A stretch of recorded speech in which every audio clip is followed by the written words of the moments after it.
Assalamualaikum warahmatullahi wabarakatuh. Terima kasih atas kesempatannya. Terlebih dahulu saya akan memperkenalkan nama saya.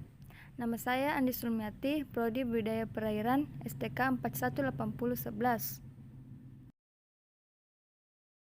Di dalam melakukan kegiatan budidaya, pengendalian hama penyakit sangat diperlukan untuk mencegah terjadinya kerugian oleh pembudidaya dan kerugian bagi orang banyak akibat mutu rendah dan penyakit yang menyerang. Untuk itu, perlu dilakukan pemberantasan hama dan penyakit dengan baik, terutama pada saat pengolahan tanah pada tambak. Adanya hama di dalam tambak sangat merugikan bagi pembudidaya dan spesies itu sendiri. Untuk itu, para pembudidaya juga perlu memahami lebih dalam jenis-jenis hama dan dapat mengganggu, merusak, bahkan memangsa spesies yang dibudidayakan. Dengan diketahuinya jenis-jenis hama tersebut, maka pembudidaya dapat mencegahnya atau memberantasnya dengan memberi obat sesuai dengan jenis hama yang diketahui. Begitu pula dengan penyakit yang sangat merugikan sekali bagi pembudidaya karena adanya suatu penyakit dapat menyebabkan ikan atau udang mati secara mendadak dalam jangka waktu yang singkat. Hama. Pada umumnya, hama yang sering menyerang ikan atau udang yang dibudidayakan itu sama halnya tergantung spesies yang dipelihara. Hama tambak adalah segala macam hewan yang ada di tambak, selain yang dibudidayakan dan dianggap merugikan karena mengurangi produktivitas maksimal, disebabkan hilangnya hewan yang dibudidaya karena proses makan makanan, predasi, terjadinya persaingan dalam pemanfaatan sumber energi atau menimbulkan kerugian di bidang fasilitas. Keberadaan hama ini dapat menimbulkan beberapa kerugian, diantaranya kerusakan pada tanggul sehingga menyebabkan kebocoran. Jenis perusak antara lain kepiting atau Scilla serrata dan udang pantus Thalasina sp. Kepiting biasanya membuat lubang-lubang pada tanggul sehingga keadaan air sulit dipertahankan dan masuk hama pemangsa dan penyaing dalam petakan tambak. Selain itu, menyebabkan ikan atau udang lolos melalui lubang kepiting. Prosedur pengendalian hama.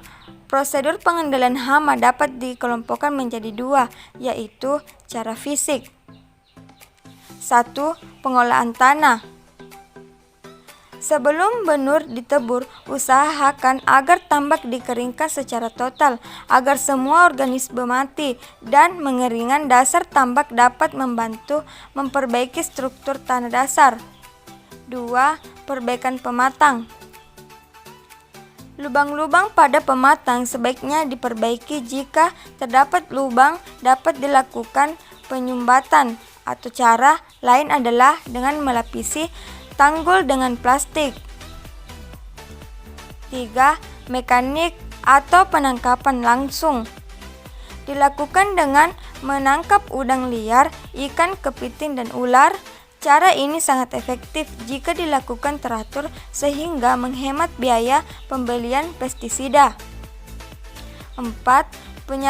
Penyaringan air yang masuk. Air yang ke dalam tambak harus disaring terlebih dahulu, misalnya dengan ijuk atau dengan saringan yang berukuran halus agar hewan-hewan liar tidak dapat masuk ke dalam petakan tambak.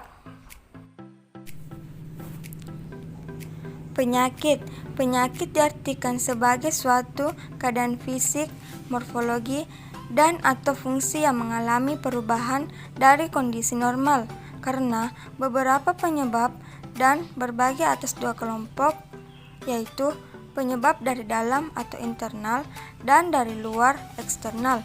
Penyakit ikan umumnya adalah eksternal. Penyakit internal, genetik, sekresi internal, imunodefisiensi, saraf dan metabolik. Penyakit eksternal. 1. Non-patogen. Penyakit lingkungan, suhu dan kualitas air lainnya seperti pH, kelarutan gas, dan zat beracun. Penyakit nutrisi. Kekurangan nutrisi Gejala keracunan dan bahan pakan. 2. Patogen. Bersifat parasit dan terdiri atas 3 kelompok, yaitu penyakit viral, penyakit jamur, dan penyakit bakteri. Gejala-gejala umum penyakit ikan: warna kusam atau pucat, sirip rontok, sirip lepas dan kadang tidak rapi, luka, pendarahan, produksi lendir berlebihan atau berkurang. Tutup insang selalu terbuka, warna lembur insang pucat, benjolan pada insang atau daging, mata menonjol, ukuran kepala dan badan tidak proporsio.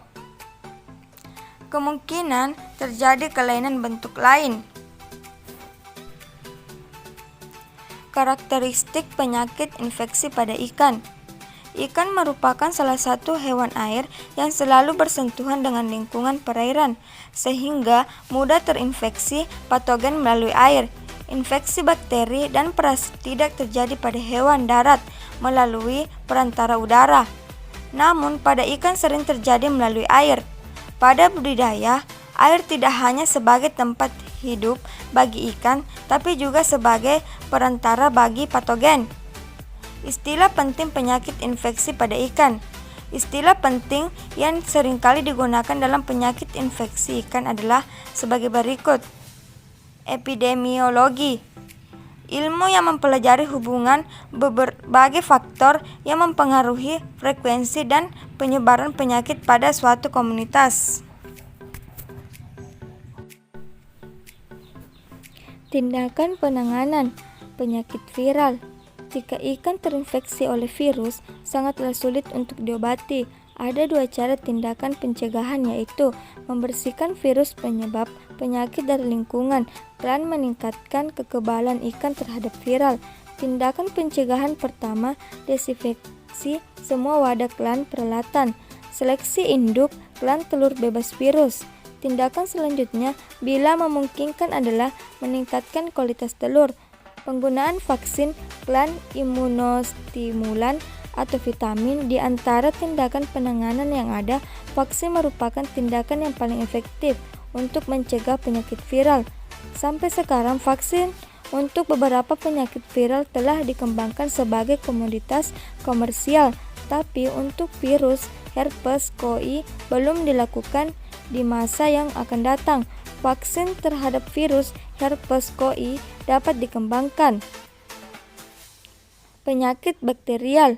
Penyakit bakterial dapat diobati dengan antibiotika, namun penggunaan antibiotika yang tidak tepat menghasilkan efek yang negatif. Itulah sebabnya pemilihan antibiotika yang dapat merupakan pekerjaan yang paling penting untuk masalah infeksi bakteri.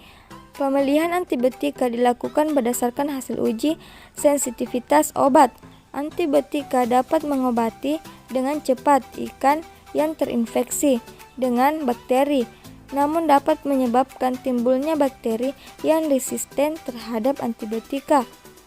Dari hal tersebut, perkembangan vaksin terhadap setiap penyakit bakterial sangatlah penting. Penyakit jamur. Sampai sekarang belum dikembangkan tindakan penanganan untuk infeksi jamur pada hewan air. Jadi, pencegahan tindakan yang dapat dilakukan spora yang berenang di air untuk menemukan inang menunjukkan sensitivitas terhadap beberapa zat kimia. Penyakit parasit. Pada umumnya, estroposit dapat ditangani dengan zat kimia, namun telur sistem memiliki resistensi terhadap zat kimia. Berdasarkan keberadaan parasit, pengobatan kedua harus dilakukan setelah spora atau Oncomycetium menetas. Untuk menentukan jadwal pengobatan untuk setiap parasit, studi siklus parasit sangatlah penting.